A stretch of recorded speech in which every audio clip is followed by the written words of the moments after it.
sim kada kaslay dajing it ka bapalay ngam tup shukai palating aday tup si day balay nga it ya pi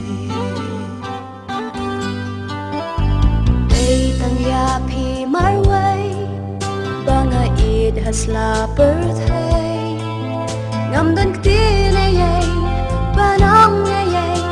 batang ka ni kaway kay mo ta nga it ya pi Simbala slay dajing it gular kenyan clay minta batla siya yajing i happy